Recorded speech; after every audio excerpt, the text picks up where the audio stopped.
আপনারা জানেন কি না যে এই রিজার্ভের একটা বড় অংশ আসে প্রবাসীদের রেমিটেন্স থেকে? এটা জানেন? রিজার্ভের বড় বড় দুটো উৎসের মধ্যে একটা হচ্ছে বৈদেশিক রেমিটেন্স। আমাদের প্রবাসী ভাইরা বিদেশে গিয়ে যে হাড় ভাঙা পরিশ্রম করেন, মাথার ঘাম পায়ে ফেলে তারা যে রেমিটেন্সটা দেশে পাঠান, এটা দিয়ে একটা দেশের রিজার্ভের ডলার এর ঘাটতিও পূরণ হয় এবং রিজার্ভটা শক্তিশালী হয়। রেমিটেন্স যখন কমে যায় তখন রিজার্ভ সংকট দেখা দেয়। আরেকটা বিষয় হচ্ছে এক্সপোর্ট ইম্পোর্ট, যেটা বৈদেশিক বাণিজ্য আমরা বলি। এই বৈদেশিক বাণিজ্যের মধ্য দিয়ে একটা দেশের রিজার্ভ স্ট্রং হয়, শক্তিশালী হয়। যখন বাণিজ্যে ঘাটতি পড়বে তখন রিজার্ভটা কমে যাবে। তো এগুলোর চেয়েও মূল একটা কারণ আছে, সেটা হচ্ছে রিবা। সেটা কি? রিবা। রিবা মানে কি? কোরআনে রিবার কথা আছে। আল্লাহ পাক সূরাতুল বাকারার মধ্যে বলছেন, আপনি 279 থেকে নিয়ে 83-84 পর্যন্ত আয়াতগুলো পড়লে বুঝতে পারবেন। আল্লাহ রাব্বুল আলামিন বলছেন যে ওয়া আহাল্লাল্লাহুল বাই'a ওয়া হাররামা রিবা। আল্লাহ রাব্বুল আলামিন ব্যবসাকে হালাল করেছেন, রিবাকে কি করেছেন? হারাম করেছেন।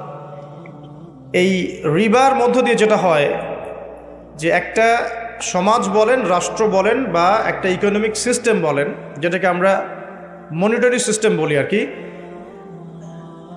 এর অর্থ বা যেটাকে আমরা কারেন্সি বলি, ক্যাপিটাল বা সঞ্চিত সম্পদ, এটা মার্কেটে ঘুরতে আর পারে না, রিবার কারণে আর ঘুরতে পারে না।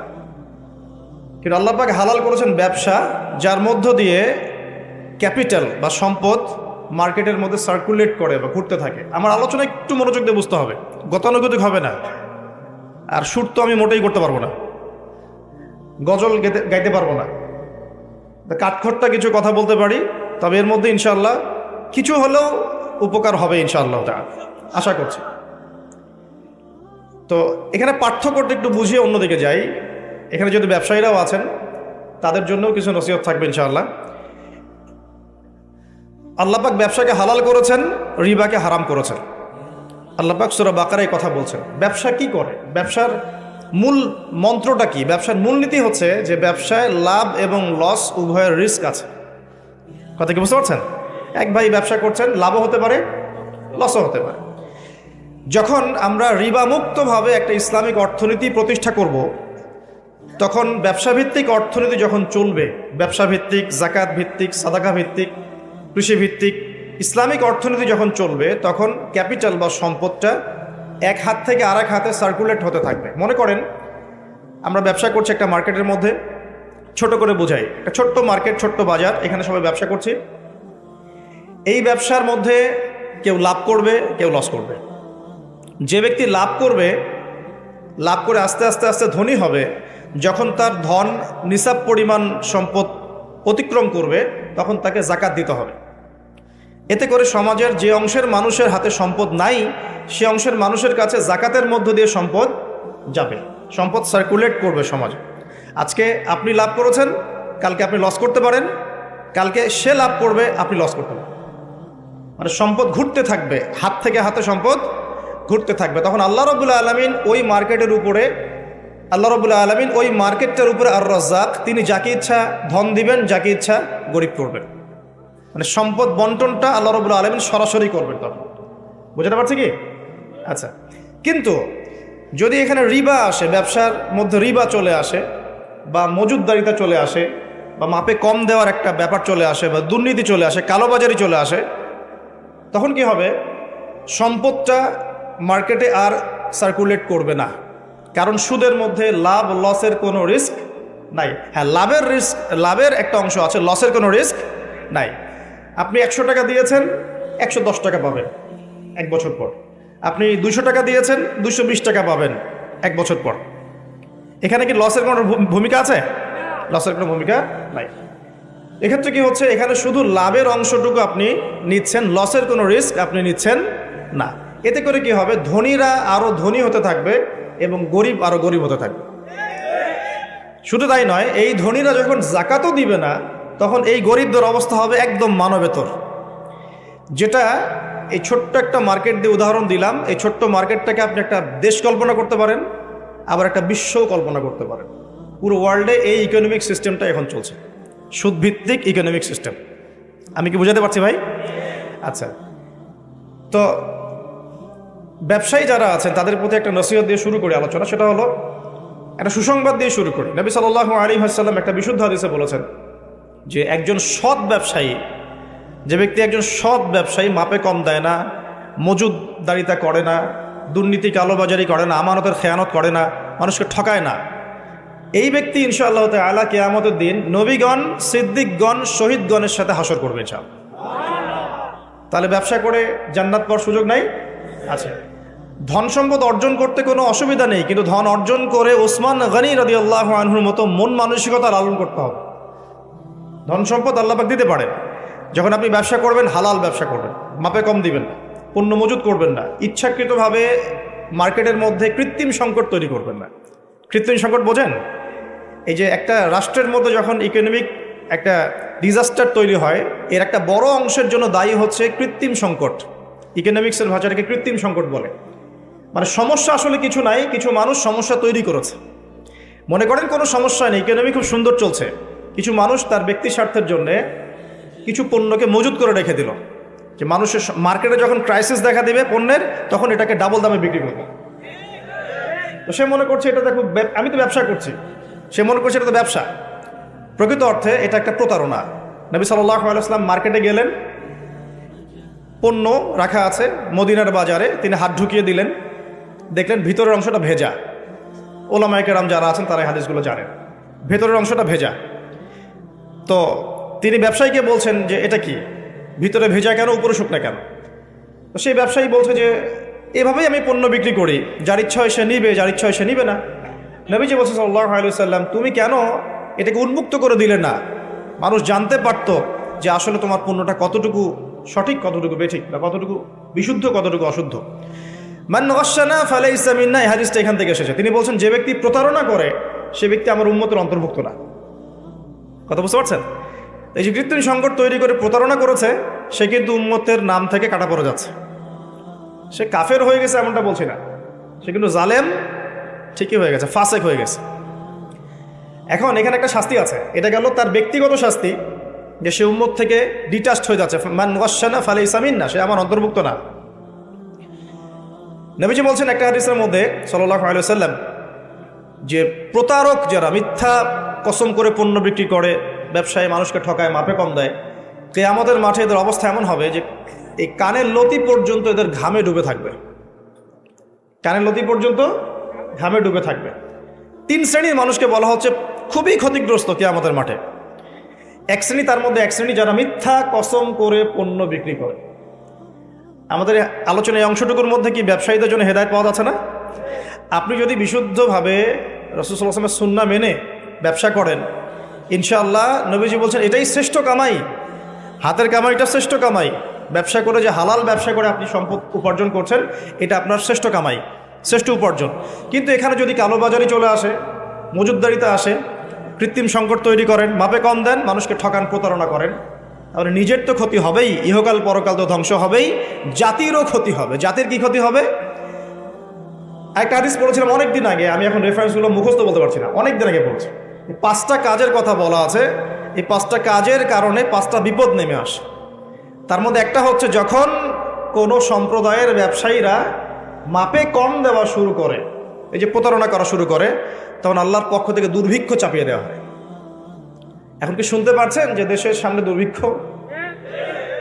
এরকম স্টেটমেন্ট কি পাওয়া যায়? আচ্ছা, একটু রিজনগুলো ব্যাখ্যা করি। আলোচনা তো আমরা অনেক ধরনেরই শুনি, একটু বাস্তবিক কিছু শোনেন। সুবহানাল্লাহ পড়তে হয়, জানেন না? আলহামদুলিল্লাহ পড়তে হয়, জানেন তো? কুরআন তেলাওয়াত করতে হবে, কতদিন বলে আসছি, তাই নয় কি? 5 ওয়াক্ত নামাজ পড়তে হয়, সবাই জানি না? এবং নামাজ তো আমরা মাশাআল্লাহ পড়ি তো, আলহামদুলিল্লাহ। নবী সাল্লাল্লাহু আলাইহি ওয়াসাল্লামের সুন্নতের উপর আমল করতে হবে, এটা জানি তো। আচ্ছা, কিন্তু সমস্যা কোন জায়গায়? সমস্যা হচ্ছে কোরআন এবং সুন্নাহর বিধানগুলো দিয়ে আমরা বিশ্বের চ্যালেঞ্জগুলোকে মোকাবেলা করতে পারছি না। সমস্যা এখানে। কোরআন আমার হাতে আছে, নবীর হাদিসগুলো আমার কাছে আছে, কিন্তু বিশ্বের ভয়ঙ্কর যে সংকট, যে চলমান সংকটগুলো চলছে, ফিতানগুলো চলছে, এগুলোকে মোকাবেলা করতে পারছি না।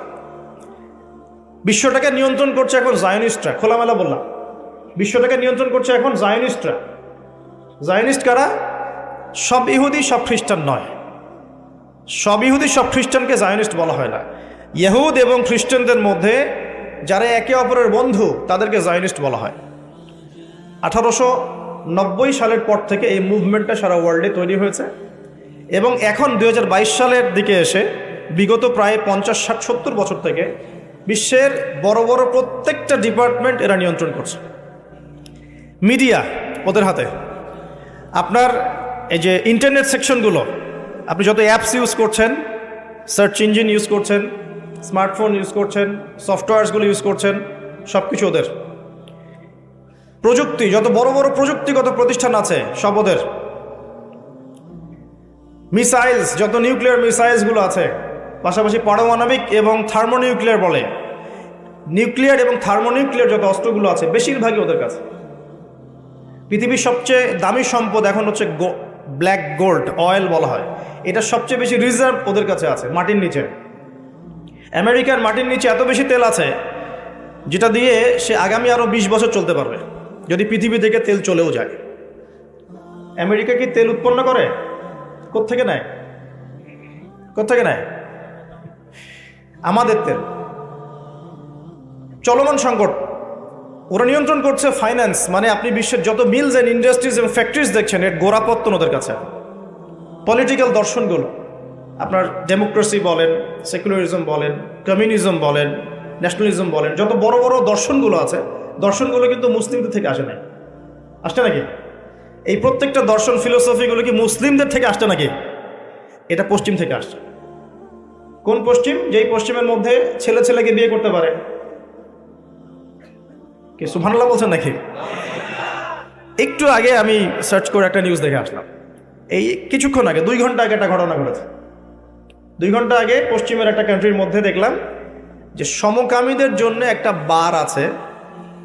সমকামী তো বোঝেন, মানে গেস, হোমোসেক্সুয়াল। তো সেখানে একটা হামলা হয়েছে, সেখানে 5 জন মারা গেছে, ওদের মধ্যে হামলা। তার মানে এমন সভ্যতা যেখানে সমকামিতা নিবারণ করার জন্য আলাদা বারও হালাল। নাউজুবিল্লাহ। এই সভ্যতার কাছ থেকে আমাদেরকে শিখতে হচ্ছে এখন। ওরা আমাদেরকে শিখায় যে মানবতা কাকে বলে, তাই না? ওরা আমাদেরকে শিখায় যে মুসলিম কান্ট্রিতে মানবতা বিরোধী অপরাধগুলো হচ্ছে দমন করতে হবে। ওরা শিখায় আমাদের যে এই সমাজের মধ্যে ছেলে ছেলে বিয়ে করা যায়, নাউজুবিল্লাহ, মেয়ে মেয়ে বিয়ে করতে পারে, নাউজুবিল্লাহ। জেনা তো ওপেন, যে যার সাথে ইচ্ছা জেনা করতে পারে।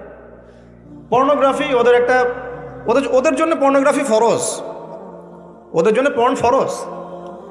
সারা বিশ্বে 92 বিলিয়ন ডলারের ব্যবসা করে ওরা পর্নোগ্রাফি দিয়ে।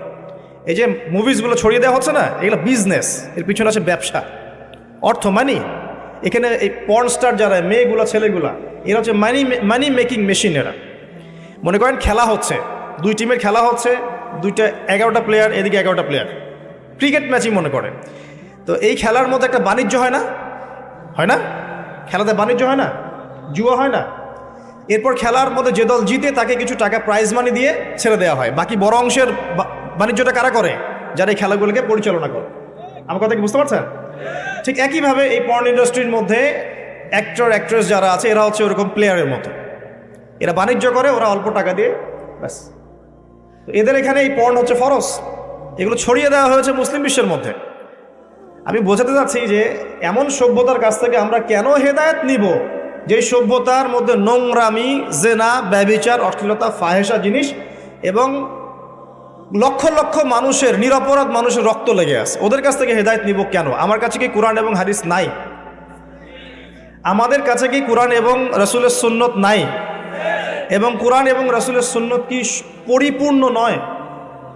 হ্যাঁ বলেন, আমাকে একটু কথা বলেন। কোরআন এবং সুন্নাহ কি পরিপূর্ণ না অসম্পূর্ণ? তো পরিপূর্ণ যদি হয় কোরআন এবং সুন্নাহ, সেখানে কি প্রত্যেকটা বিষয়ের সমাধান নাই? একজন মুসলিম কি এটা বিশ্বাস করে না যে কোরআন এবং হাদিসের মধ্যে সমস্ত বিষয়ের সমাধান আছে? আছে না? আমাদের মাঝে কিছু ইখতিলাফি মাসালা থাকতে পারে, আরে না? ইখতিলাফি মাসালা থাকতে পারে, সেটা অন্য জিনিস। এটা ফিকহি মাসালা, ফিকহি ইখতিলাফ, এটা ডিফারেন্ট জিনিস।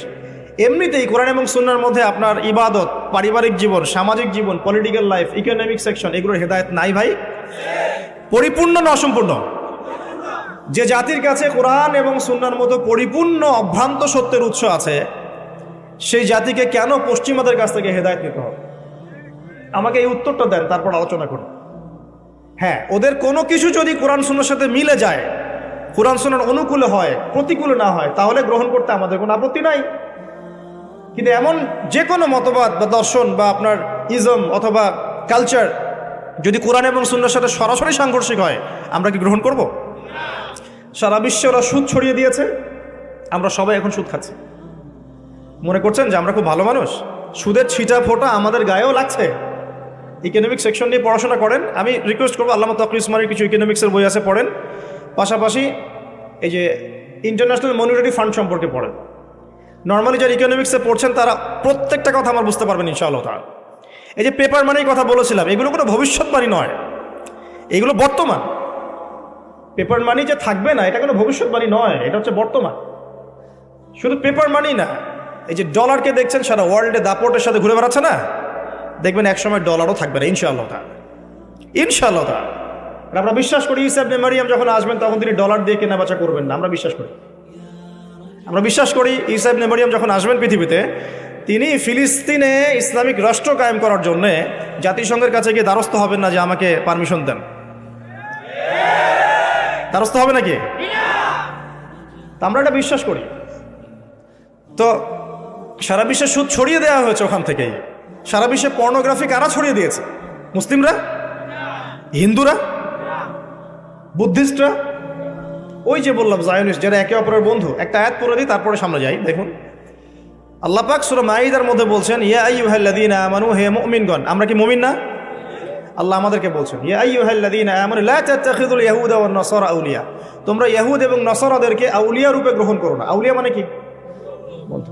সব আপনারা তো বোঝেন, কোন ইহুদি কোন খ্রিস্টানকে গ্রহণ করো না, সবাইকে কি গ্রহণ করো না? উত্তর না। আল্লাহ পাক বলছেন বা'দুহুম আউলিয়া ও বা'দ, তাদের মধ্যে কিছু মানুষ আছে যারা একে অপরের বন্ধু। এখন জিউস এবং খ্রিস্টানদের মধ্যে একে অপরের বন্ধু কারা? আমাকে উত্তর দেন। আমেরিকা রাশিয়া কি একে অপরের বন্ধু? হ্যাঁ। আচ্ছা, চায়না আর পশ্চিমারা কি বন্ধু? উত্তর কোরিয়া আর পশ্চিমারা কি বন্ধু? আপনাকে ওয়ার্ল্ড অ্যাফেয়ার্স তো বুঝতে হবে। কোরআন এবং সুন্নাহকে হাতে নিয়ে যদি বিশ্বের চ্যালেঞ্জগুলো আমরা মোকাবেলা করতে না পারি, তাহলে আমরা কি ব্যর্থ না? উমর রাদিয়াল্লাহু আনহুর কাছে কোরআন এবং হাদিস ছিল না? তিনি কোরআন এবং সুন্নাহ দিয়ে সারা বিশ্ব দাপটের সাথে শাসন করেন নাই? ওই সময় কি কোনো মুসলিমের গায়ে একটা আঘাত করার সাহস কারো ছিল? কোনো একজন মুসলিম নারীর ইজ্জতের উপর হামলা করার কারো সাহস ছিল? একটা মুসলিম শিশুকে বোম মেরে হত্যা করার সাহস ছিল? সেই কোরআন এবং সুন্নাহ কি এখন বিশ্বে নাই? সেই আল্লাহ কি মারা গেছেন নাকি? নাউজুবিল্লাহ। ইন্নাল্লাহা হাইয়ুন লা ইয়ামুত, আল্লাহ রাব্বুল আলামিন হাইয়ুল কাইয়ুম লা ইয়ামুত, তিনি মারা যাবেন না। সেই নবীর সুন্নত কি আছে না নাই? সেই আসমানি কিতাব আছে না নাই? এগুলো থাকার পরেও এখন ওই সময় থেকে আমরা দূরে কেমন করে সরে আসলাম, আজকে এটা বুঝবেন আপনারা ইনশাআল্লাহ। এখন কন্ট্রোল করছে এরা। বা'দুহুম আউলিয়া ও বা'দ, তারা একে অপরের বন্ধু। আল্লাহ পাক এবার আমাদেরকে বলছেন ওয়া মান ইয়াতাওয়াল্লাহুম মিনকুম, তোমাদের মধ্যে কেউ যদি ওদের দিকে মুখ ফিরায়। কাদেরকে বলছেন এটা?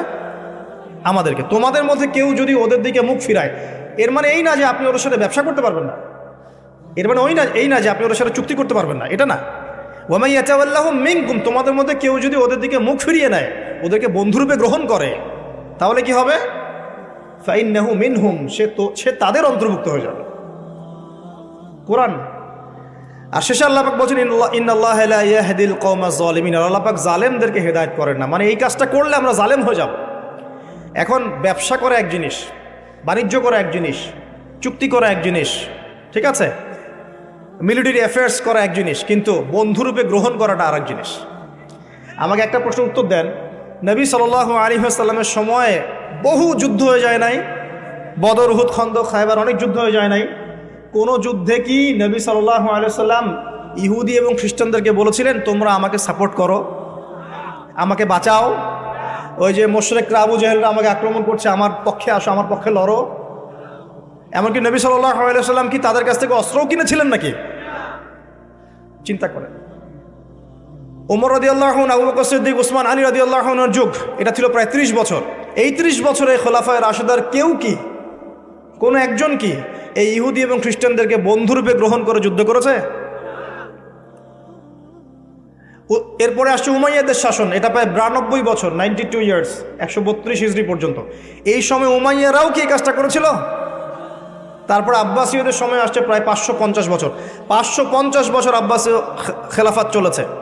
তারা কি এই কাজটা করেছিল? লাস্ট 100 বছর আপনি দেখবেন আমরা এই কাজটা করছি। এখন আমরা তাদেরকে বন্ধুরূপে গ্রহণ করেছি। শুধু তাই নয়, আমরা এখন ওদেরকে মানবতার মুক্তির কাণ্ডারি মনে করি, তাই নয় কি?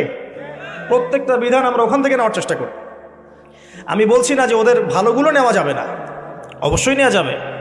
তাদের মধ্যে অনেক জাতি আছে খুব পরিশ্রমী, আমরাও পরিশ্রমী হব, সমস্যা কি? তাদের মধ্যে অনেকেই আছে সায়েন্স এবং টেকনোলজিতে অনেক এগিয়ে গেছে, আমরাও বিজ্ঞানের প্রযুক্তিতে আগাবো, কি সমস্যা?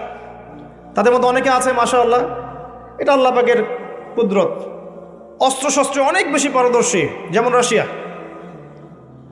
উত্তর কোরিয়ার মানুষ খেতে পারে না। উত্তর কোরিয়ার মানুষের মাথা পিছু আয় কোনো কোনো ক্ষেত্রে বাংলাদেশের মানুষের চেয়ে কম, কিন্তু ক্ষেপণাস্ত্র বানিয়ে রেখে দিয়েছে, ব্যাস। দেখেছেন? সুবহানাল্লাহ। দেখুন তাদের নিয়ন্ত্রিত সেক্টরগুলো, সবচেয়ে বড়টা হচ্ছে ইকোনমিক সেকশন। এই ইকোনমিক সেকশনের নিয়ন্ত্রণ দিয়ে সারা বিশ্বে তারা সুদভিত্তিক অর্থনৈতিক সিস্টেম চালু করেছে, যার মধ্য দিয়ে আমরা সবাই কম বেশি সুদ খাচ্ছি। আর আমরা সবাই জানেন সুদ যে খায়, যে দেয়, যে নেয়, যে সাক্ষী থাকে এবং যে লিখে রাখে, সবাই কিন্তু সমানভাবে অপরাধী। নবী সাল্লাল্লাহু আলাইহি ওয়াসাল্লাম সবাইকে লানত করেছেন, করেন নাই? আল্লাহ পাক কোরআনে বলেন নাই যে কি জানি একটা, ওয়াযারু মা বাকিয়া মিনার রিবা ইন কুনতুম মুমিনিন ওয়া ইল্লাম তাফআলু ফাআযারু বিহারবিন মিনাল্লাহি ওয়া রাসূলিহি, তোমরা সুদ ছেড়ে দাও, যদি না ছাড়ো তাহলে জেনে রেখো এটা আল্লাহ এবং তার রাসূলের সাথে যুদ্ধ করার মতো অপরাধ। তা আমরা এখন যুদ্ধ করছি না ভাই? আমাদের যুদ্ধ করার উচিত আল্লাহ এবং রাসূলের পক্ষে। আমরা করছি সুদের মধ্য দিয়ে রাসূলের বিপক্ষে, আল্লাহর বিপক্ষে। আর মসজিদে আমি 5 ওয়াক্ত নামাজ পড়ে ভাবখানে এমন যে আমি মাশাআল্লাহ জান্নাতের সার্টিফিকেট পেয়ে গেছি। বাংলাদেশের একজন বরেণ্য আলেম, আমি নাম উল্লেখ মেনশন করছি না সঙ্গত কারণে, তিনি বলেছিলেন যে মানুষ এখন ব্যক্তিগত জীবনে পাক্কা মুসল্লি, অর্থনৈতিক জীবনে পাক্কা সুদখোর। এই কথা বলেছিলেন, আমি সঙ্গত কারণে নামটা মেনশন করলাম না, কিন্তু আমার মন থেকে তার প্রতি যথেষ্ট শ্রদ্ধা আছে। আমি মনে করি যে তিনি বাংলাদেশের যত ব্যক্তিত্ব সম্পন্ন আলেম আছেন তার মধ্যে একজন। ব্যক্তিত্ব অন্য জিনিস, আলেম হলেই ব্যক্তিত্ব হয় না। বহু আলেম টাকার কাছে বিক্রি হয়ে যায় না, 2টা বাড়ি পড়লেই কথা চেঞ্জ হয়ে যায় না। অনেক আলেম থাক বললাম না, আল্লাহ পাকের জমিনে দিনের প্রচার প্রসার হবে, প্রতিষ্ঠা হবে। আল্লাহ পাকের জমিনে আল্লাহর দিনের প্রচার প্রসার প্রতিষ্ঠা হবে, এই কথাটুকু শুনলেই যে কাউকে খারেজি ট্যাগ লাগিয়ে দিচ্ছে। এমন হচ্ছে না? কি কারণ? আমরা কি চাই না আল্লাহর জমিন আল্লাহ দিন প্রতিষ্ঠা লাভ করুক? ব্যক্তিত্ব অন্য জিনিস। আহমদ বিন হাম্বল রাহিমাহুল্লাহর ব্যক্তিত্ব দেখবেন, জেলখানায় পিটানো হচ্ছে। আচ্ছা, তার আগে ইমাম মালিকের কথা বলি। ইমাম মালিক রাহিমাহুল্লাহকে প্রচণ্ড মারধর করা হচ্ছে, বাগদাদের মধ্যে ঘোরানো হচ্ছে এবং তার গায়ে উটের যে মলমূত্র আছে না, উটের চাপিয়ে দেওয়া হচ্ছে। তখন তিনি বলছেন, হে ইয়া আহলা বাগদাদ, হে বাগদাদের অধিবাসীরা, তোমরা জেনে রাখো যে আমি ইমাম মালিক, আমি কখনোই এই হারাম বিবাহ পদ্ধতিকে জায়েজ করলাম না। অনেক অত্যাচার হয়েছে, তারপরেও তিনি এটা করেন নাই। আহমদ বিন হাম্বল রাহিমাহুল্লাহর নির্মম নির্যাতন জেলখানায় হয়েছে, তার মতাদর্শ থেকে ফিরে আসেন নাই। মানুষ বলতো যে কোরআন হচ্ছে আল্লাহর মাখলুক, নাউজুবিল্লাহ। তিনি বলতেন কোরআন আল্লাহর কালাম। মানুষ বলতো মাখলুক বা সৃষ্টি, তিনি বলতেন আল্লাহর কালাম। এই একটা ইস্যুকে নিয়ে কেন্দ্র করে তাকে এত নির্যাতন সহ্য করতে হচ্ছে, তারপরেও তিনি হক থেকে সরে আসেন নাই। ব্যক্তিত্ব অন্য জিনিস। আমরা ব্যক্তিত্ব সম্পন্ন প্রত্যেক আলেমকে শ্রদ্ধা করব এবং আলেম ওলামার মাঝে হতে যাবেন না আল্লাহর বাস্তে। কারণ উম্মার এখন প্রচণ্ড রকম দরকার হকপন্থী কিছু ওলামায়ে কেরামের মাঠে পদার্পণ করা দরকার। হকপন্থী ওলামায়ে কেরাম যত বেশি থাকবেন সমাজে, মানুষ সঠিক দিনটা পাবে ইনশাআল্লাহ। আর আমরা যত বেশি মিডিয়ার মধ্য দিয়ে বিভ্রান্তি ছড়িয়ে একে অপরের সাথে মিসআন্ডারস্ট্যান্ডিং তৈরি করব, তত খারাপ হবে। খারাপ হবে না? ঐক্য নষ্ট হবে, শক্তি কমে যাবে। সূরা আনফাল আল্লাহ পাক কি বলেছেন? হাওয়া বেরিয়ে যাবে, তোমাদের হাওয়া বেরিয়ে যাবে। প্রিয় ভাইয়েরা, উদার হওয়ার চেষ্টা করেন, উম্মার জন্য বড় বড় কাজগুলো আগে আঞ্জাম দেওয়ার চেষ্টা করেন। ইনশাআল্লাহ ছোট ছোট বিষয়গুলো আল্লাহ পাক সলভ করে দেবেন ইনশাআল্লাহ। আর যদি কিছু বিষয় ইখতিলাফ থেকেও যায়, তারপরেও বর্তমান প্রেক্ষাপটে উম্মার স্বার্থে নিজেকে একটু সংযত করতে শেখেন। আল্লাহ রাব্বুল আলামিন আমাদের সবাইকে ঐক্যবদ্ধ হওয়ার তৌফিক দান করে না, আমাদের মধ্যে হৃদ্যতা ভালোবাসা দান করে না, যাবতীয় ভুল বোঝাবুঝির অবসান ঘটিয়ে দিন। যেটা বলছিলাম প্রিয় ভাইরা, আল্লাহ পাক এই শ্রেণীর মানুষকে ওলিয়া উলিয়া রূপে গ্রহণ করতে নিষেধ করছেন। কোন শ্রেণী?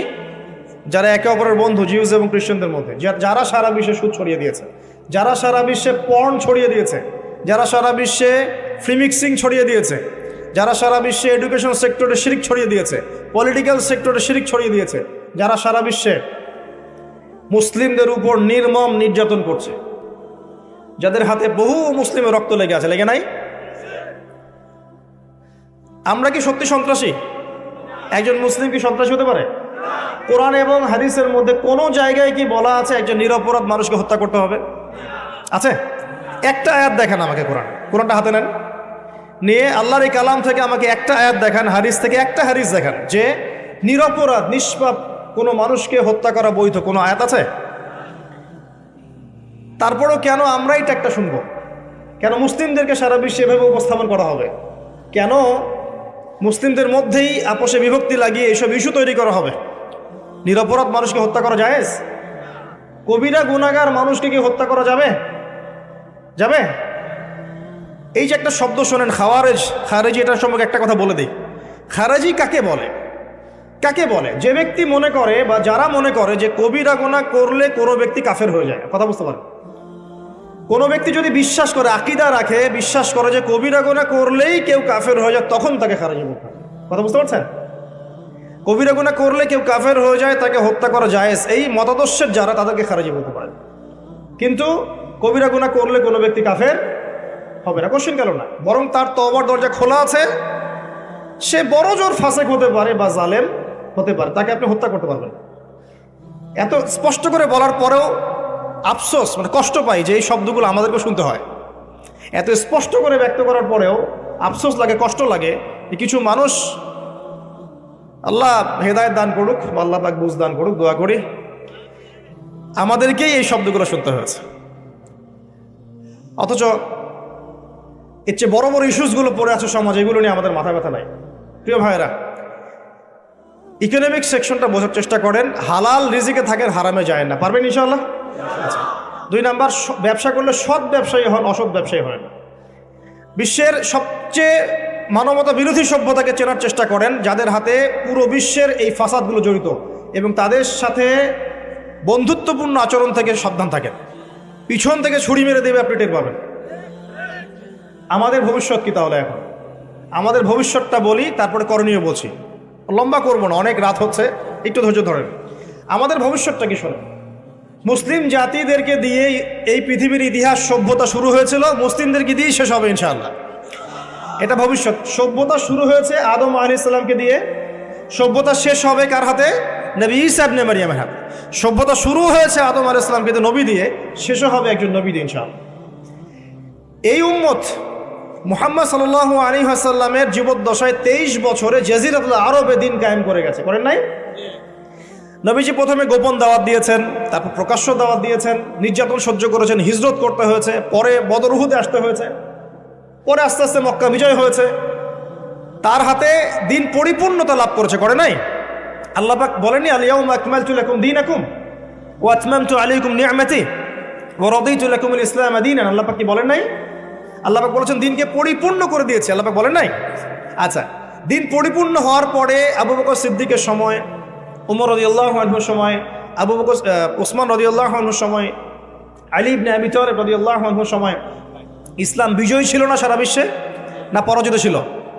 বিজয় ছিল না? এরপর খোলাফায়ে রাশেদা দীর্ঘদিন চলে গেছে, এরপর উমাইয়াদের সময় এসেছে, আব্বাসীয়দের সময় এসেছে, অটোম্যানরা এসেছে, ফাতেমিরা এসেছে। 1914 আগ পর্যন্ত বিশ্বের মধ্যে একটা ইসলামিক খেলাফার শেল ছিল, ছিল না? ছিল। এই সময়গুলোর মধ্যে কি আমরা নির্যাতিত ছিলাম? কখনোই না। হ্যাঁ, কোনো কোনো জায়গায় আমাদের উপর হয়তো জুলুম হয়েছে, কিন্তু আল্লাহ পাক এক জায়গায় মুসলিমরা দুর্বল হয়ে আরেক জায়গায় শক্তিশালী করে দিয়েছেন, আলহামদুলিল্লাহ। এখন আপনি লাস্ট এই 100 বছরে দেখছেন যে আমাদের অবস্থাটা ভালো না। কেমন ভালো না আমি একটু দেখাই, তারপর সামনে যাই। দেখেন, বেশিরভাগ মানুষ, মুসলিমদের মধ্যে বেশিরভাগ মুসলিম দেখেন 5 ওয়াক্ত নামাজ পড়ে না। কথা ঠিক না ভুল বলেন? এবং যারা আবার নামাজ আমরা পড়ছিও, অনেকেই নবীর তরিকায় নামাজ পড়ি না। আবার দেখা যায় নামাজ পড়ছি ঠিকই, নামাজের মনোযোগ নাই।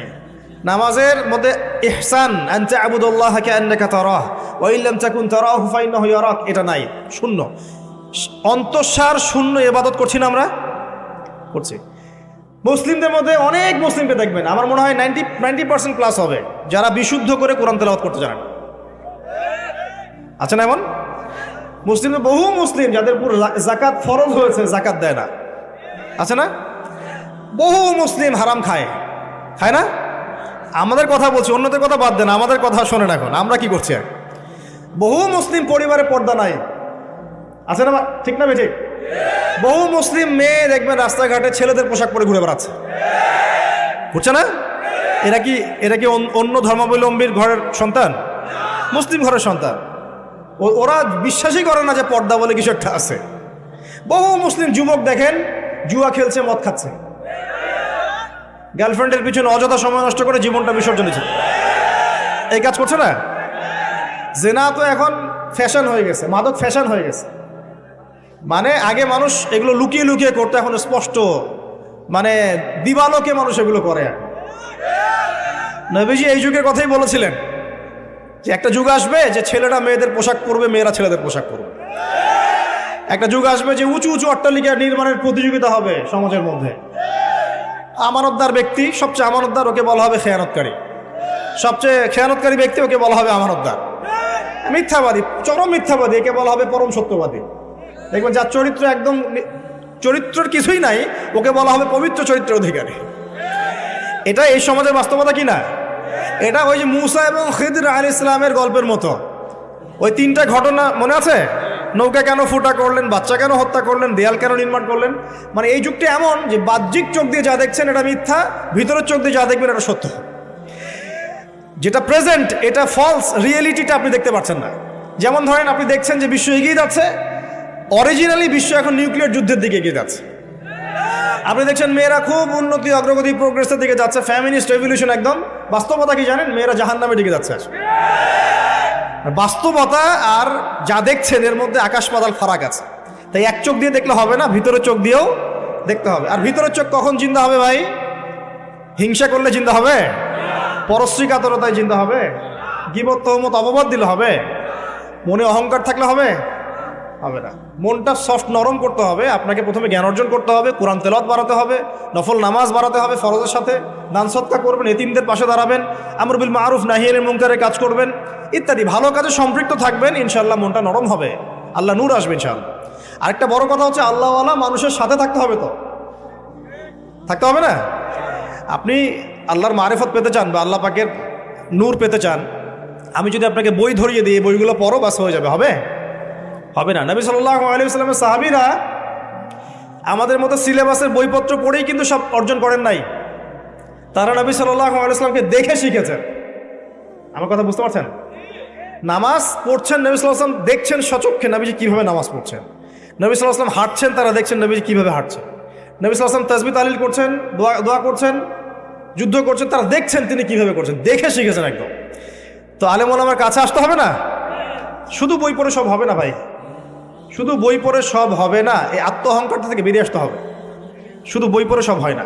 বই পড়েন, আমি মানা করছি না, কিন্তু আলেমদের সাথে সংস্পর্শ রেখে পড়াশোনা করেন এবং আলেম ওলামাদের সাথে সম্পর্ক রাখার ক্ষেত্রে সাম্প্রদায়িক হয়ে যায় না, যে আমি এই দুইটা আলেমকে পছন্দ করি, এর বাইরে কারো কাছে যাবই না, এই কাজ করতে যান। আমি একজন আলেমকে পছন্দ করি, আমি ওই হুজুর ছাড়া আর কারো কাছে যাবই না, এমন করতে যান না। তাহলে অন্যদের কাছে যে এলেমগুলো আছে এগুলো আপনি আর পাবেন না। হ্যাঁ ঠিক আছে, আপনি বেদাতি আলেমের কাছে যাবেন না, সিম্পল। যারা সরাসরি শিরিক করছে, মুশরিক, যাবেন না। হকপন্থী আলেমদের মাঝে পার্থক্য করতে যায় না।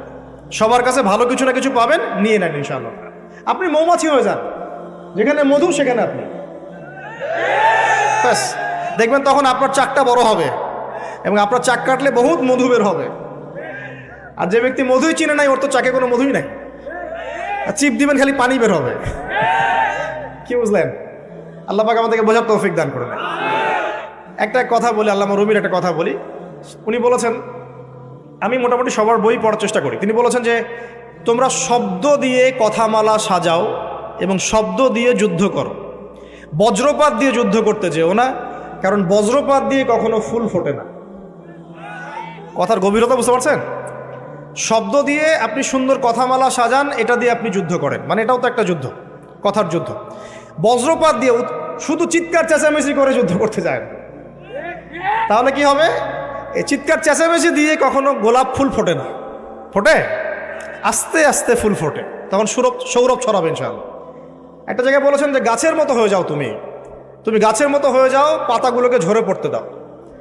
তিনি বলছেন যে তুমি অন্যকে আলোকিত করতে চাও, তাহলে নিজে আগে কষ্ট স্বীকার করা শেখো, কষ্ট ভোগ করা শেখো। কারণ মোমবাতি আগে নিজে পড়ে তারপর অন্যকে আলো দেয়। কথা কত গভীর দেখেছেন? মোমবাতি আগে নিজে কি হয়, পুড়ে যায়, তারপর অন্যকে আলো দেয়। আমাকে আগে পুড়তে হবে, তো পুড়তে হবে না? তো কলব পরিষ্কারের প্রয়োজন আছে। আল্লাহ নূর অর্জন করেন, বেশি বেশি আল্লাহ জিকির করেন, বেশি বেশি কোরআন তেলাওয়াত করেন, নফল নামাজ বাড়িয়ে দেন, আলেম ওলামার সোহবতে থাকেন, ইনশাআল্লাহ আপনি খিজির হয়ে যাবেন। আপনি এমন কিছু দেখতে পারবেন যা সবাই দেখতে পারছেন না, আপনি এমন কিছু বুঝতে পারবেন যেটা সবাই বুঝতে পারবেন না। তখন যারা বুঝতে পারছে না ওদের সাথে অযথা তর্ক করতে চান না। কারণ আলী রাদিয়াল্লাহু আনহুর কথা দিয়েই বলি, তিনি বলেছিলেন, তাকে জিজ্ঞাসা করা হচ্ছে যে আপনার জীবনে কি কোনো দুঃখ আছে? তিনি বলছেন যে দুঃখ, আমি শুরু থেকে নবী সাল্লাল্লাহু আলাইহি ওয়াসাল্লামের পাশে থেকেছি, আমি নিজেকে সৌভাগ্যবান মনে করি। তবে একটা কষ্ট মনের মধ্যে কি দেয়, সেটা হচ্ছে যে জ্ঞান আল্লাহ পাক আমাকে দিয়েছেন নবীর সোহবতে থেকে, আমি যে জ্ঞানগুলো অর্জন করেছি এটা বিতরণ করার কোনো পাত্র খুঁজে পাইলাম না। সুবহানাল্লাহ, চিন্তা করে দেখেন, সাহাবীদের যুগে এই কথা বলছেন, আমি এটা বিতরণ করার জন্য উপযুক্ত পাত্র খুঁজে পাইলাম। মানুষ তো বুঝবেই না আমি বলবো কি। আমি যদি এমন কিছু বলি মানুষ মনে করে পাগল, মানুষ তো বুঝতেই পারবেন আমি কি বলছি। তো এই কারণে যারা আল্লাহ নূর পাবে না তাদের সাথে তর্ক করা যাবে না। কারণ আপনি গোলাপ ফুল ফোটাবেন কথামালা দিয়ে, বজ্রপাত দিয়ে নয়। প্রিয় ভাইয়েরা, আমাদের অবস্থা এমন ছিল না, ইনশাল্লাহ এমন থাকবেও না। বিগত 100 বছর আমরা পিছিয়ে পড়েছি। বলছিলাম যে আমরা নামাজ ছেড়ে দিচ্ছি, আমরা জাকাত ছেড়ে দিচ্ছি, পর্দা ছেড়ে দিচ্ছি, সবাই বস্তুবাদী হয়ে যাচ্ছে। বস্তুবাদী মানে কি? দুনিয়া দুনিয়া আর দুনিয়া, দুনিয়া ছাড়া আমাদের ফিকির কম। মানে এমনও দিনদার ব্যক্তিদের অনেকেই আছেন, আগে দুনিয়া ঠিক করবে তারপর দিন, তাই না? দুনিয়াটা 16 আনা আগে বুঝে নিবে, তারপর দিনের মধ্যে যাবে। তো দেখুন, পড়াশোনা করছি, কোরআন হাদিসের বালাই নাই। সারা জীবন পড়াশোনা করছেন, 30টা আপনি কোরআনের আয়াত শিখতে পারছেন না, 30টা সূরা মুখস্থ হচ্ছে না। 30 বছর পড়াশোনা করেছেন, মাশাআল্লাহ, 30টা সূরা নাই, 30টা হাদিস নাই, হাদিসে আরবাইন বলতে পারবেন না, উসুলের বইগুলো পড়লেন না, আকীদা বললেন না, ফিকহের কিছু পড়লেন না, হিস্ট্রি পড়লেন না, নবীর সিরাতও পড়লেন না। যুবকদেরকে জিজ্ঞাসা করে দেখেন, আজকে কি ফুটবল বিশ্বকাপ শুরু হয়েছে নাকি? জিজ্ঞাসা করেন যে আজকে কার কার খেলা, কার খেলা? হ্যাঁ, সুবহানাল্লাহ, আল্লাহ তোমাদেরকে অনেক বড় করো। হ্যাঁ, এখন জিজ্ঞাসা করেন যে উহুদের যুদ্ধ কত হিজরিতে হয়েছে? নাই। বলেন এখন আমাকে বলেন যে এভাবে কি আল কোরআনের আলো ঘরে ঘরে জ্বলবে কিনা? এভাবে কি আমরা আগামী দিন ইসলামের বিজয় অর্জন করতে পারবো কিনা? প্রথমে জ্ঞান অর্জন করতে হবে। এই যে জ্ঞান অর্জনের মধ্যে সিরাত মানে নবীর জীবনী, একটা প্রামাণ্য জিনিস। এটা না পড়লে আপনি কেমন করে হাদিস বুঝবেন? কোরআনের যেমন শানে নজুল আছে, হাদিসেরও শানে নজুল আছে। এটা বুঝতে হলে আপনাকে সিরাত জানতে হবে, তো জানতে হবে না? তো দেখুন, পড়াশোনা করছে না যুব সমাজকে, সারাদিন এইসব খেলায়, জুয়া, এই যে গায়ক গায়িকা, নায়ক নায়িকা ব্যস্ত রেখেছে। এই যে ঢাকায় কয়দিন আগে আসলো একজন, দেখলেন না? 40-50 লাখ টাকা দিয়ে মানুষ তাদেরকে নিয়ে আসে। আর যখন একজন স্কলার আসবে, একজন আলেম আসবে, দায়ী আসবে, তাকে যখন হাদিয়া দেওয়া হবে বলবে ধর্ম ব্যবসা শুরু করেছে, বলবে না? আমাদের সাইকোলজির চেঞ্জটা দেখেন, আমাদেরকে বস্তুবাদী বানিয়ে দেওয়া হয়েছে। আমি রিসেন্ট সময় যে কয়েকটা বই পড়েছি, এর মধ্যে একটা চমৎকার তথ্য পেয়েছি। সেটা হচ্ছে যে এই ওয়ার্ল্ডের মধ্যে এখন 3টা দর্শন খুব বেশি হাইলাইটেড। 3টা দর্শন। একটা হচ্ছে এলিমিনেশন, ওরা ইংলিশে বলে এলিমিনেশন, মানে পুরো বিশ্ব থেকে ঈশ্বর বা স্রষ্টা বা আল্লাহ এই দর্শনটাকে সরিয়ে দেওয়া হচ্ছে। দেখেন, খেয়াল করে, পুরো বিশ্ব থেকে মানুষ এখন নাস্তিকতাটাকে প্রমোট করছে বেশি। খেয়াল করে দেখেন, প্রত্যেকটা সেক্টরে মানুষ এখন নাস্তিকতাকে প্রমোটটা বেশি করছে। এলিমিনেশন বলে এটাকে। আল্লাহর কনসেপ্টটাই সরাই দিবে। আল্লাহর কনসেপ্ট কে সরাবে? দাজ্জাল। আল্লাহর কনসেপ্ট কে সরাবে? কারণ দাজ্জালই তো বলবে আমি আল্লাহ। মানুষ যদি আল্লাহ থেকে না সরে যায় তাহলে দাজ্জালের উপাসনা করবে কিভাবে? মিলাতে পারছেন? আচ্ছা, আরেকটা কি? একটা হচ্ছে মেটেরিয়ালিজম বলে, মানে বস্তুবাদিতা। মানুষকে দুনিয়ার মোহের দিকে ব্যস্ত রাখা হয়েছে, সারাদিন দুনিয়া, পরকাল পড়ে। আরেকটা হচ্ছে চ্যালেঞ্জ এগেইনস্ট রিলিজন, একটা কনসেপ্ট আছে, মানে বিরুদ্ধে চ্যালেঞ্জ করা। দেখবেন এখন আসে এমন একটা যুগে আমরা আছি, ইসলামের অনেক বিধানকে নিয়ে মানুষ চ্যালেঞ্জ করে। কেন আয়েশা রাদিয়াল্লাহু আনহার বিয়ে এই সময় হইলো? কেন নবী সাল্লাল্লাহু আলাইহি ওয়াসাল্লাম এতগুলো বিয়ে করলেন? হ্যাঁ, কেন তোমাদের বিয়ের কোনো বয়স নাই? কেন বহু বিবাহ আছে? পর্দা কেন? অনেক চ্যালেঞ্জ করে না এখন? অনেক চ্যালেঞ্জ করে দেয় না? যে মৌলবাদী গোষ্ঠী, এই ধর্মান্ধ গোষ্ঠী এগুলা করে, এগুলো কোনো ভিত্তি নেই বলছে না? এই যে রিলিজিয়ন বা ধর্মকে চ্যালেঞ্জ করার যে একটা দর্শন, এটা এখন চলছে। এই তিনটা দর্শন ওয়ার্ল্ডে এখন খুব প্রবল। প্রিয় ভাইরা, এই সময় জ্ঞান অর্জনের কোনো বিকল্প নাই। এবং এখন আমরা পিছিয়ে পড়ার অন্যতম কারণ জ্ঞান অর্জন থেকে সরে আসা। আমাদের পিছিয়ে পড়ার কারণ হচ্ছে হালাল রিজিক থেকে সরে আসা। আলেম ওলামাদের মধ্যে বিভক্তি একটা অন্যতম কারণ। আমাদের পিছিয়ে পড়ার অন্যতম কারণ হচ্ছে দলাদলি করা। আমরা দলাদলি করতে যাব না, আল্লাহর ওয়াস্তে এই কাজটা করতে যায় না। আমি বলছি না আপনি কোনো অ্যাসোসিয়েশন করবেন না, আমি বলছি না আপনি কোনো সংগঠন করবেন না, আমি বলছি না আপনি কোনো ফাউন্ডেশন করবেন না, কিন্তু এটাকে কেন্দ্র করে বিভক্তি সৃষ্টি করতে চান যে আমি একাই চূড়ান্ত হক আর সবগুলো বাতিল, আমি একাই জান্নাতে যাব, বাকি সব জাহান্নামে যাচ্ছে। এই কনসেপ্টটা একটু সমস্যা আছে। এই কনসেপ্টটা সবসময় ঠিক নয়। এমন হতে পারে যাকে আপনি আন্ডার এস্টিমেট করছেন সেও তো হকের উপর থাকতে পারে, হয়তো আপনার কাছে সেই জ্ঞানটা এখন আসে নাই, হতে পারে না? তো অ্যাসোসিয়েশন ভালো জিনিস, মানুষকে ইউনাইটেড করবে, একটা শৃঙ্খলা শেখাবে। ফাউন্ডেশন ভালো জিনিস, কিন্তু এগুলোকে কেন্দ্র করে সমাজে বিভক্তি সৃষ্টি করা যাবে না। সবাইকে ভাই ভাবা শিখতে হবে। আল্লাহ পাক আমাদের সবাইকে উদার নৈতিক শিক্ষায় শিক্ষিত হওয়ার তৌফিক দান করুন। একটা বিষয় হচ্ছে পিছিয়ে পড়ার যুব সমাজের অধঃপতন। এই যে সারাদিন আমরা যে দুনিয়া নিয়ে, পর্ন নিয়ে, জেনা নিয়ে, গার্লফ্রেন্ড নিয়ে, যে জুয়া নিয়ে ব্যস্ত আছি, এটা আমাদের পিছিয়ে পড়ার কারণ। কারণ যুবকরা যদি উঠে দাঁড়ায়, ইসলামের বিজয় কেউ ঠেকাতে পারবে না ইনশাআল্লাহ। আমরা পিছিয়ে পড়ার অন্যতম কারণ এই যুবকদের এই দুনিয়ার ভোগ বিলাস এবং জীবনের উদ্দেশ্য থেকে সরে যাওয়া।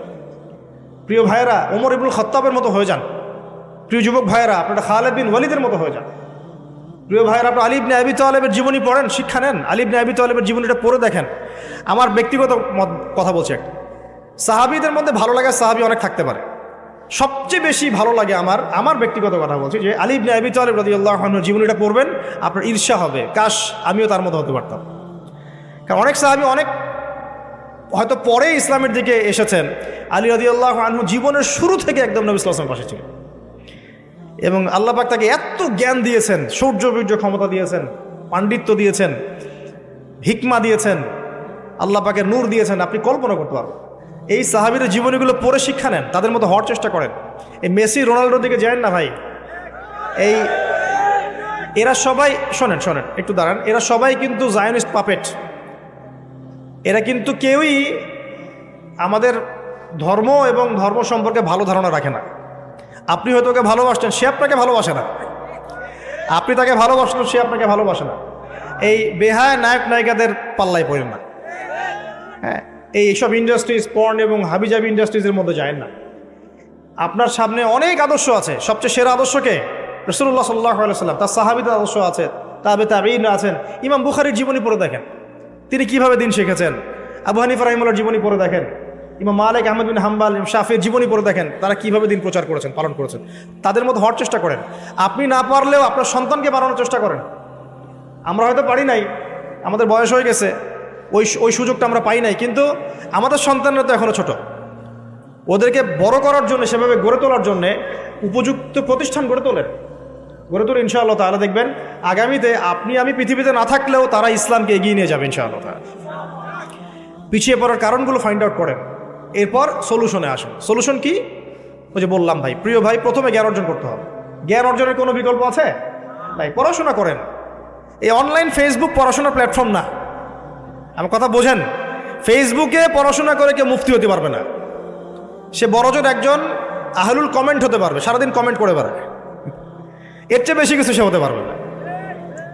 এবং এগুলোতে আসলে কিছু যায় আসে না তো, কারণ একটা ইস্যু উঠেছে, মানুষ কমেন্ট করছে, আলোচনা হচ্ছে, 7 দিন যেতে না যেতেই দেখ মানুষ ভুলে গেছে, শেষ।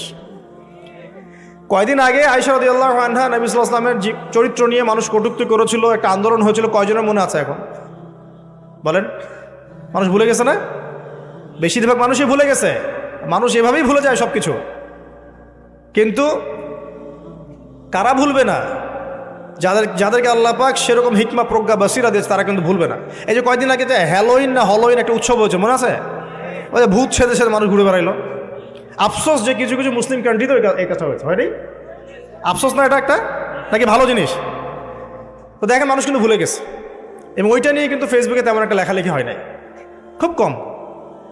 তো আমি যদি আমর বিল মারুফ নাহি আনিল মুনকার করতে চাই, আমাকে হকপন্থী হতে হবে, আমাকে সব কিছুই নিরপেক্ষভাবেই বিচার করতে হবে। পক্ষপাতিত্ব করলে আমি হকপন্থী নই। মানুষ এই যে কয়দিন আগে দেখবেন যে একটা ইকোনমিক স্যাংশন চলছিল ওয়ার্ল্ডের মধ্যে, বা তারও আগে দেখবেন করোনা। এই যে করোনার কথা কয়জনের মনে আছে? এখন মনে আছে? ইউক্রেন রাশিয়া নিয়ে অনেক কথা হচ্ছিল, আস্তে আস্তে মানুষ এগুলো ভুলে যাচ্ছে। অল্প কিছু মানুষ ছাড়া যারা এগুলো চর্চা করে, তো মানুষ এরকমই। অতএব ফেসবুকে বসে, ইউটিউবে বসে পড়াশোনা করে যথেষ্ট নয়, খালি লেকচার শোনাই যথেষ্ট নয়। আপনাকে কনস্ট্রাকটিভ সিলেবাস কভার করতে হবে। সিলেবাস কেমন হবে? আলেম ওলামার কাছে এসে পরামর্শ নিয়ে পড়াশোনা শুরু করে। কোরআন পড়তে হবে, বিকল্প নাই। কোরআনের ভাষা শিখতে হবে, কোনো বিকল্প নাই। হাদিসের ইবারত পড়া শিখতে হবে, সবাই পারবে না, কিন্তু যাদের সুযোগ আছে ওদেরকে শিখতে হবে। আকীদা পড়তে হবে, অ্যাটলিস্ট আকীদা তাহাবিয়া বইটা পড়ে দেখেন। সিরাত পড়তে হবে, পাশাপাশি ফিকহের বই পড়তে হবে, ইসলামের হিস্ট্রি জানতে হবে, ইসলামিক ইকোনমিক্স পড়তে হবে, এবং ওয়ার্ল্ড অ্যাফেয়ার্স পড়তে হবে। এই সাবজেক্টগুলো কভার করতে হবে। তারপরে আপনি যে লাইনে পড়াশোনা করছেন এটা করেন, আমি বাধা দিচ্ছি না, কিন্তু ওখানে থেকেও দিনের খেদমত করতে হবে। ওই ডিগ্রি সার্টিফিকেট দিয়েও দিনের খেদমত করতে হবে, ইসলামের কল্যাণে কাজ করতে হবে। আমল বাড়িয়ে দেন, শেষ করে দিচ্ছি, আর 10টা মিনিট সময় দেন। আমল বাড়িয়ে দেন। আপনি ইলম অর্জন করছেন, এখন আমলটা বাড়ান। যখন ফরজিয়াতগুলো আদায় করা হয়ে যাচ্ছে, এখন ওয়াজিব ধরেন, ওয়াজিবগুলো আদায় হয়ে যাচ্ছে, মাশাআল্লাহ সুন্নত ধরেন, নবীর সুন্নত নিজের উপর নিয়ে আসেন, সুন্নত মাশাআল্লাহ ভালো করছেন, নফল ধরেন, মুস্তাহাব ধরেন, সবগুলো আমল করার চেষ্টা করেন সাধ্য এবং সামর্থ্য অনুযায়ী। শুরুতে বলেছিলাম ওমা আতাকুমুর রাসূল ফাখুযু, রাসূল সাল্লাল্লাহু আলাইহি ওয়াসাল্লাম যা দিয়েছেন সব গ্রহণ করেন। ওমা নাহাকুম আনহু ফানতাহু, রাসূল যা থেকে বিরত থাকতে বলেছেন বিরত থাকেন, সুন্নতে থাকেন, বেদাতে যায় না। বেদাতে গেলে হবে কি? আমল কবুল হবে না। আর কি বলবো? হালাল রিজিকের কথা বলেছি, আরেকবার টাচ দিচ্ছি যে রিজিক হালাল হতে হবে, হারামে যাওয়া যাবে না। পারিবারিক আদর্শ ঠিক করেন। পরিবারের মধ্যে অভাব অনটন থাকলে থাক, কিন্তু এখানে যেন কোনো জাহিলিয়াত না থাকে। পরিবারে খাবার নাই মেনে নিলাম, এখানে যেন পর্দা থাকে, কোরআন থাকে, তালিম থাকে, বেসিক জিনিসগুলো থাকে। আর কি করবেন? আপনি আপনার সাধ্য মতো দিনের দাওয়াতি কাজ করার চেষ্টা করেন, আলেম ওলামার সহবতে থাকেন, আমর বিল মারুফ নাহি আনিল মুনকারের কাজ করেন, এবং নিজের মেধা, বুদ্ধি, প্রজ্ঞা, প্রতিভাকে কাজে লাগিয়ে উম্মার জন্য যা কল্যাণকর পরামর্শভিত্তিক করার চেষ্টা করেন। আল্লাহ রাব্বুল আলামিন ইনশাআল্লাহ আমাদের ছোট্ট ছোট্ট কাজগুলোকে কেন্দ্র করেই ইসলামকে এগিয়ে নেবেন ইনশাআল্লাহ। এই ফিতনাময় পরিবেশে নবী সাল্লাল্লাহু আলাইহি ওয়াসাল্লাম বলেছেন যে কেউ যদি ঈমান এবং আমলের উপরে, মানে নবী সাল্লাল্লাহু আলাইহি ওয়াসাল্লামের আদর্শের উপরে সবর করতে পারে, টিকে থাকতে পারে, তার জন্য 50 জন শহীদ সাহাবীর নেকি হবে ইনশাআল্লাহ। তো ফিতনাময় পরিবেশে যদি সবর করা যায়, হকের উপর অটল থাকার চেষ্টা করা যায়, ইনশাআল্লাহ আপনি 50 জন শহীদ সাহাবীর নেকি পাবেন ইনশাআল্লাহ। তো প্রত্যেকটা ক্ষেত্রেই আপনি ফিতনা পাবেন। পরিবারের দিকে তাকাবেন, দেখবেন পরিবারের বন্ধনগুলো আগের মতো নাই। প্রচুর ডিভোর্স হচ্ছে, স্বামী স্ত্রীর বিচ্ছেদ প্রচুর বেড়ে গেছে। তারপরে সন্তান সন্ততি আমাদের পরিবারে যারা আছে, দেখবেন এরা বেশিরভাগই দুনিয়াদার হয়ে গেছে, দিনের খুব একটা ফিকির নাই। বেশিরভাগ পরিবারের সদস্য দেখবেন নামাজ কালামের এখন ধার ধারছে না। ম্যাক্সিমাম পরিবার থেকে আস্তে আস্তে পর্দাটা কিন্তু শিথিল হয়ে যাচ্ছে।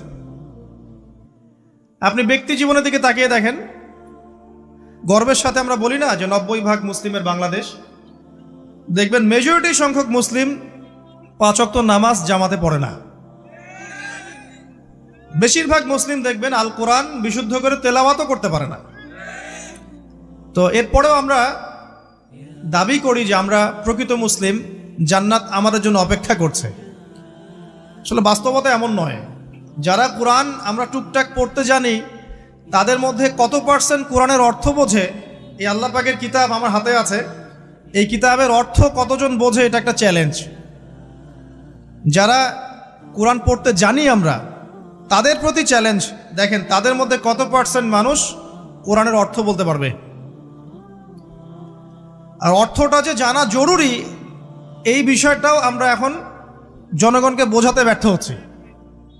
কোরআনের অর্থটা যে বোঝাটা জরুরি এটা বোঝাতেও ব্যর্থ হচ্ছে। কারণ আমরা সবাই প্রত্যেক হরফে 10 নেকি পেতে চাই। কোরআন তেলাওয়াত করলে প্রত্যেক হরফে 10 নেকি হবে, এই তো। তো এই কনসেপ্ট যখন আমার মাথায় ঢুকে গেছে, আমি ওখানে নিজেকে থামিয়ে দিয়েছি। অর্থ বুঝে গবেষণা করলে এবং কোরআন কেন্দ্রিক জীবন ব্যবস্থা গড়লে যে আরও বেশি নেকি হয়, এটা আমার মাথায় নাই। প্রত্যেক হরফে 10 নেকি তো আপনি পাবেন তেলাওয়াত করলে, কিন্তু অর্থ বুঝে এর ভিতরে ঢুকলে, গবেষণা করলে এর মূল স্বাদটা পাওয়া যায়, এটা আমরা বুঝতে পারছি না। দেখবেন বেশিরভাগ মানুষ কোরআনের অর্থটা জানে না। আবার আমরা যারা টুকটাক ভাঙাচুরো অর্থ জানি, তারা আবার দেখবেন কোরআনের সমস্ত আদেশ মেনে চলতে পারছি না এবং কোরআনের সমস্ত নিষেধও বর্জন করতে পারছি না। সমস্যা কিন্তু এখানেও থেকে গেছে। আবার কোরআনের ব্যাখ্যায় আছে হাদিস। তো এই হাদিসকে কেন্দ্র করে কোনো বিভ্রান্তির সুযোগ ছিল না, কিন্তু এখানেও আমরা বিভিন্ন জাল এবং বানোয়াট হাদিসের উপর আমলও শুরু করেছি। হাদিসের নামে এমন অনেক কিছুই চলছে সমাজে যেগুলোর সাথে হাদিসের কোনো সম্পর্ক নাই। আমি বলতে চাচ্ছি যে হাদিসের নামে আবার সমাজে এমন অনেক আমল চালু আছে যেগুলোর সাথে আবার হাদিসের কোনো সম্পর্ক নাই। তো দেখুন, ধর্মের মধ্যেও সমস্যা থেকে গেছে। আবার আমরা সবাই মুসলিম, আমাদের সবার ইউনাইটেড থাকার কথা।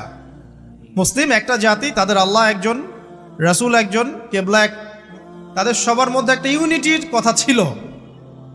কিন্তু আমরা ধর্মতাত্ত্বিকভাবে এবং পলিটিক্যালি আমরা বিভিন্ন দলে বিভক্ত এবং আপোষের মধ্যে মিল মহব্বত কম। বাইরে হয়তো আমরা বলি যে আমি একজন ধর্মতাত্ত্বিক দলের সদস্য, সে আরেকটা ধর্মতাত্ত্বিক সংগঠনের সদস্য, সে আরেকটা মানহাজ ফলো করে, সে আরেক জামায়াতের, সে আরেক তরিকার ইত্যাদি। আমরা সবাই এক, যদি আমরা বাইরেই কথাটা বলি, কিন্তু অন্তর থেকে কিন্তু আমাদের এই বিষয়টা আসছে না। আমরা ভিতর থেকেই ঐক্যবদ্ধ হতে পারতাম, তাহলে উম্মার আজকে এই অবস্থা হতো না। তো দেখুন, ধর্মকেন্দ্রিক অনেক প্রবলেম থেকে গেছে এখনো। আবার আল্লাহ রাসূল সাল্লাল্লাহু আলাইহি ওয়াসাল্লাম হাদিসের মধ্যে এবং আল্লাহ পাক কোরআনের মধ্যে ধর্ম নিয়ে বাড়াবাড়ি করতে নিষেধ করেছে। ধর্ম নিয়ে বাড়াবাড়ি করো না, তোমরা নিজেদের ধর্ম পালন করো। তা আমরা নিজের ধর্ম যতটা না পালন করি, অন্যের ধর্মের দিকে আঙ্গুলটা তার চেয়ে বেশি তুলি। আমরা আগে নিজের রিলিজিয়নটাকে ঠিকমতো পালন করি, দেখবেন সমাজ ঠিকই পরিবর্তন হয়ে গেছে ইনশাআল্লাহ। তো আমি একটা ধর্ম পালন করি বলে অন্য ধর্মের মানুষের প্রতি বিদ্বেষ পোষণ করতে হবে বা তাদের উপর ঘৃণার মনোভাব প্রকাশ করতে হবে, এটা আল্লাহ পাক শেখান নাই, তার রাসূল শেখান নাই। আল্লাহ এবং তার রাসূল কি শিখিয়েছেন? ইসলামের সত্য বিষয়টাকে আপনি সবার সামনে উপস্থাপন করবেন, যার ইচ্ছা হবে সে কবুল করবে, যার ইচ্ছা হবে সে অস্বীকার করবে। যার যার কবরে শেষে যাবে, যার যার হিসেব শেষে দিবে। চাপিয়ে দেওয়ার সিস্টেমটা ইসলামের মধ্যে নাই। এখন আসেন, পরিবারের আপনাকে ফিতনা কিছু বললাম। অর্থনীতির জীবনে যাবেন, ব্যবসা বাণিজ্যের মধ্যে যান, দেখেন বেশিরভাগ কালোবাজারি করছে, সিন্ডিকেট করছে, মজুদদার মাপে কম দিচ্ছে, জনগণকে ঠকাচ্ছে, করছে না? এগুলো পলিটিক্যাল ফিতনা, এগুলো ইকোনমিক্যাল ফিতনা। তারপরে আপনি আরো দেখবেন ইকোনমিক সেক্টরে রিবা ভর্তি, সুদ। রিবা মানে কি? সুদ, রিবা দিয়ে ভর্তি। ঘুষ ছাড়া কাজ হচ্ছে না, ঠিক আছে? অন্যের সম্পদ আত্মসাৎ না করলে আমাদের পেটের ভাত হজম হচ্ছে না। তো এই যে দুর্নীতি বলেন, ঘুষ বলেন, রিবা বা সুদ বলেন, হ্যাঁ, তারপরে কালো বাজারি বলেন, কালো টাকা সাদা করার টেন্ডেন্সি বলেন, পাচার বলেন, সবগুলো অর্থনৈতিক ফিতনা। এগুলো হচ্ছে কি? অর্থনৈতিক ফিতনা। এবার দুজন ফেরেশতা মাথার দিক থেকে আসতে চাইবেন, সালাত বলবে এখান দিয়ে আসা যাবে না, এদিক দিয়ে আসা যাবে না। ডান দিক দিয়ে আসতে চাইবেন, এদিক দিয়ে আসা যাবে না। বাম দিক দিয়ে আসতে চাইবেন, যাকাত বলবে এদিক দিয়ে আসা যাবে না। পায়ের দিক দিয়ে আসতে চাইবেন, আমলগুলো বলবে এদিক দিয়ে আসা যাবে না। তখন যাই হোক, তারা আসবেন। এটা কথা কি? এটা কথাটা হচ্ছে যে সলাতের গুরুত্ব, মানে সে সলাত আদায় করেছে, সে আমার হক আদায় করেছে, আমি তার পক্ষে আছি, এটা পক্ষে বোঝাচ্ছে। রোজা বলবে আমি ওর পক্ষে আছি, তাকে আপনি কোনো শাস্তি দিবেন না, আমি তার পক্ষে আছি। আপনারা দুজন তাকে শাস্তি দিবেন না, আমি যাকাত তার পক্ষে আছি। এটা পক্ষে থাকার কথা। তারপরেও তারা আসবেন, চোখগুলো হবে নীল এবং কালো বর্ণ, নীলাপ চোখের কালো। মুনকার নাকি উঠে বসিয়ে দেওয়া হবে। এবার 3টা প্রশ্ন। প্রথমে প্রশ্ন হচ্ছে কি, মান রব্বুক, তোমার রবকে? তখন মুমিন বান্দা বুক ফুলিয়ে বলবে রব্বি আল্লাহ, আমার রবকে আল্লাহ। পৃথিবীতে যে ব্যক্তি আল্লাহর সাথে শিরিক করে নাই, আল্লাহর তাওহীদের উপর থেকেছে এবং তার উপরে মৃত্যুবরণ করেছে, ইনশাআল্লাহ সে ব্যক্তি এর উত্তর নির্দ্বিধায় দিতে পারবে ইনশাআল্লাহ। আর দুনিয়াতে যে বা যারাই আল্লাহর সাথে শিরিক করবে, আল্লাহর সাথে শিরকের পাপে লিপ্ত হবে, ওই অবস্থায় মারা যাবে, তাওহীদের উপর থাকবে না, কোশ্চিনকালেও মান রব্বুক উত্তর দিতে পারবে না। তারপরে প্রশ্ন হয়ে যাবে মা দিনুক, তোমার দিন কি ছিল? মুমিন বান্দা উত্তর দিবে কি, দিন ইয়াল ইসলাম, আমার দিন ছিল ইসলাম। এখানে শুনে রাখেন, পৃথিবীতে যারা ইসলামকে পরিপূর্ণরূপে পালন করবে তারাই এই উত্তর দিতে পারবে ইনশাআল্লাহ।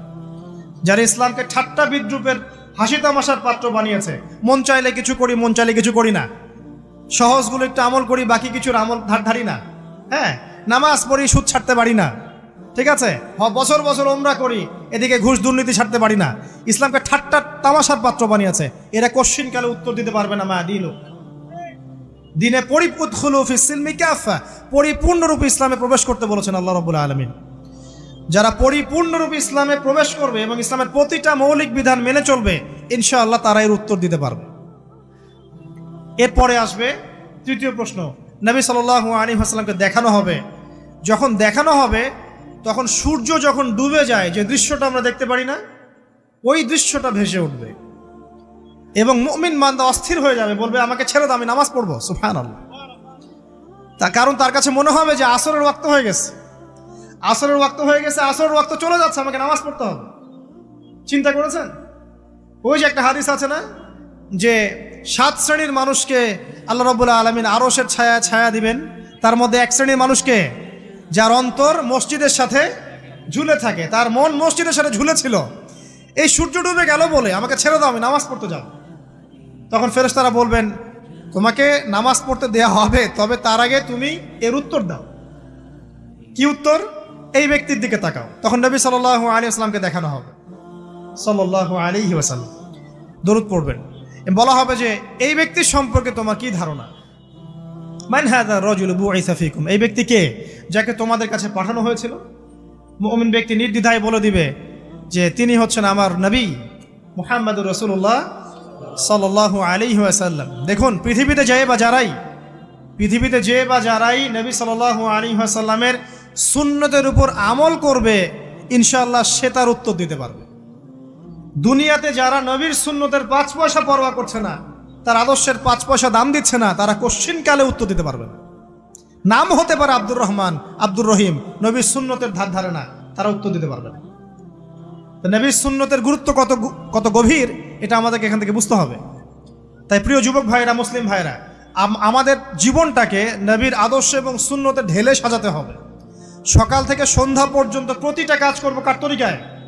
রাসূলের তরিকায়। নামাজ পড়বো তার তরিকায়, রোজা, সিয়াম, হজ, জাকাত, আমল, মুআমালাত, আখলাক সব কার তরিকায়? নবী সাল্লাল্লাহু আলাইহি ওয়াসাল্লামের তরিকা অনুযায়ী ইনশাআল্লাহ। আল্লাহ পাক তৌফিক এনায়েত করুন, আমিন।